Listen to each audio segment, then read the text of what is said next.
Баягы өзлөрүнүн ички конфликтине негизи кийлигишпей деле койсок болмок. Бирок баягы ОДКБга обращение кылды Жомарт Токаев. Ал эмненин негизинде өзүнүн креслосун сактап калыштын негизинде деп эле мен ошондой түшүнөм. Неге дегенде ошо өзүнүн элин террорист деп атап атат да бүгүнкү күндөчү. Биз наоборот жардам эртең Жомарт Токаев кетип калса, бийлик кулап кала турган болсо, биз наоборот террористтерге жардам берген болуп калбайбызбы? Жаник Султанович, мен сізден дагы бир жолу суранамын. Что башка ушундай маселелер каралып атканда башка мамлекеттин аброюна шек келтирбей эле айтсак, биринчиден. Себеби бая башында ушуну мен предупреждетип айттым эле. Давайте по сути эме кылайлы, алар өздөрүнүн иши, өздөрүнүн ички иши. Ким террорист эмес, кантип аларды аныкташат, кантип жазалашат, алар өздөрүн жасайт аны. Биз дагы бир жолу айтайын.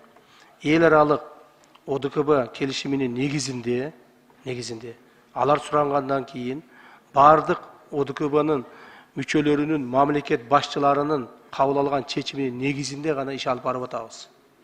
Өзүбүзчө мындай бир бейбаштык кылып, же болбосо өзүбүзчө бир аракет кылып аткан жерибиз жок.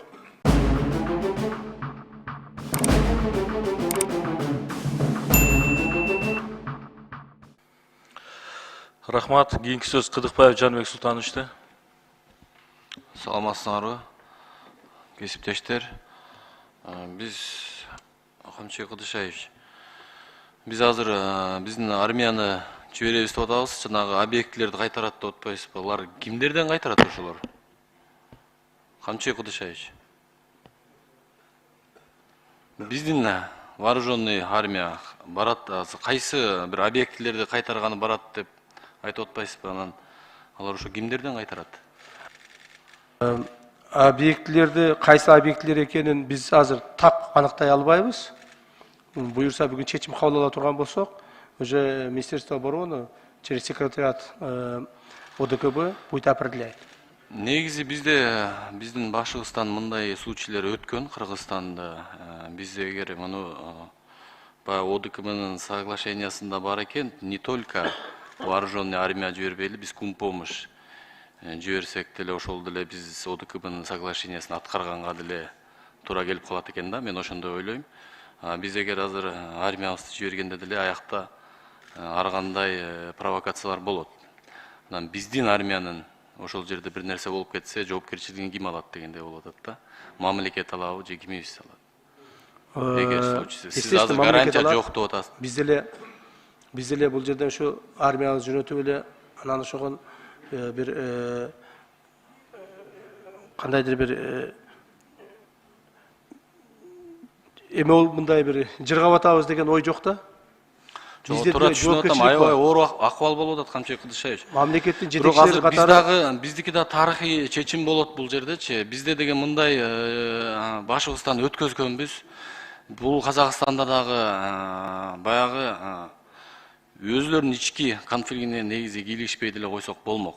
Бирок баягы ОДКБга обращение кылды Жомарт Токаев. Ал эмненин негизинде өзүнүн креслосун сактап калыштын негизинде деп эле мен ошондой түшүнөм. Неге дегенде ошо өзүнүн элин террорист деп атап атат да бүгүнкү күндөчү.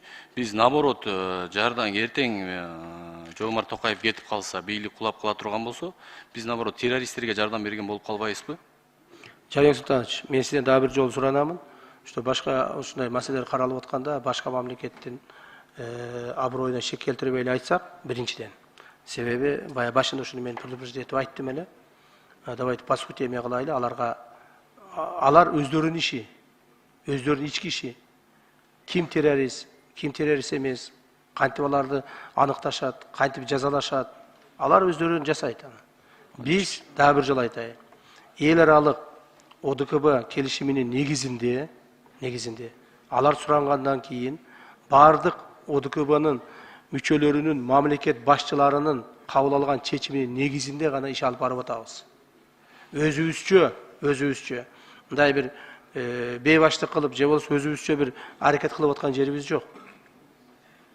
Мына азыр эле мага дагы маалымат берип атышат. Казакстан уже одностороннем порядке дагы 2 постун жаап атат деп. Таким образом, может быть, завтра у нас вообще все посты будут закрыты. Что нам? Что это хорошо? Эч нерсе болбойт. Ошондон биз алар суранган жардамды беришибиз керек. Эми алар пост бербей койсок пост жаап коет деген мааниде эмес бул. Антип түшүнүп албагыла. Бирок алар кыйналып атканда биз жардам беришибиз керек деген ойдомун. Жок, Эми ошо biz туура барган мен да бергенде түшүнөм, биз- жардам беришибиз керек, бирок камчы Кытышевич, биз жанагы вооруженный армияны киргизбей эле ОДКБнын соглашениясында деле бар турбайбы биякта средства менен жардам берсек, күн помощь кылсак. Биз ОДКБга соглашение болгон жана кирген мамлекеттер уже армияларын киргизип атышпайбы? Ар бир сиз азыр атап кеттиңиз, 150-200дөн солдаттарын киргизип атат да. Биз айырмаланып, күн помощь, жанагы биздин врачтар менен ушундай кылып жардам кылып ошондой киргизбейли. Бул деле ОДКБнын соглашениясында бар экен да. Азыр биз 10 секунд. армияны киргизбеген күндө башкача тарых болуп калбайбы деген ойдобуз да. Кийинки күндө. Уруксат берсеңиз. Азыркы күндө жана чечимге байланыштуу Белоруссиянын уже солдаттары, офицерлери ажерге уже кирди, Россияныкы кирди, Арменияныкы уже загружены, азыр уже даже информация может быть азыр с момента на момент уже они должны были вылететь. Биздин войска уже подготовлены, они полностью ажердеги биз азыр Камчыбек Кылышаевич айткандай, гарантировать мы никому ничего не можем. Даже сидя вот здесь, мы не можем гарантировать, отсюда мы живые выйдем или нет. Биз военные люди и соглашениеге кол койгондон кийин биз эл аралык деңгээлде өзүбүздүн аброюбузду түшүрбөшүбүз керек. Если ошол жердеги военная коалиция выполняет международные договора, мы ее как ошо мүчө катары ошону аткарышыбыз керек. Өзүбүздүн авторитетибизди түшүрбөй. Сейчас уже Таджикистан готов. Кантта азыр 2 самолет отурат. Биздин войска ошол жерде азыр эле ушул жердеги чечимди күтүп атабыз. Жок, ооба, аны түшүнүп атабыз, бирок бул жерде соглашениеде деле жазылып турбайбы, средства может. Мы просто не хотим идти по легкому пути, жана Камчыбек Кылышаевич айтпадыбы. Почему биз азыр ажерге баягы ун жибербей ошо менен рахмат айтып калабызбы? Биз өзүбүздүн авторитетибизди кармашыбыз керек да, ошо деңгээлде. Полноценный член этого международной коалиции. Мы должны вот этот уровень своего авторитета держать. Ни в коем случае. Эртең Кудай сактасын, бизге деле ошондой, биз анын 3 жолу аны өткөнбүз. 4-нчүнүн кереги жок. А то, что там терроризм, это факт. Там головорезы. Больше 20 военных убито уже там. 28 уже. А в основном именно силовиков убивают. Понимаете? То есть там терроризм уже подтвержден. И азыр ушул жерден биз деген гуманитарный жардам жиберебиз деген это будет биздин биз жактан баягы, будем говорить так, политическая слабость будет. Жок, башка Рахмат.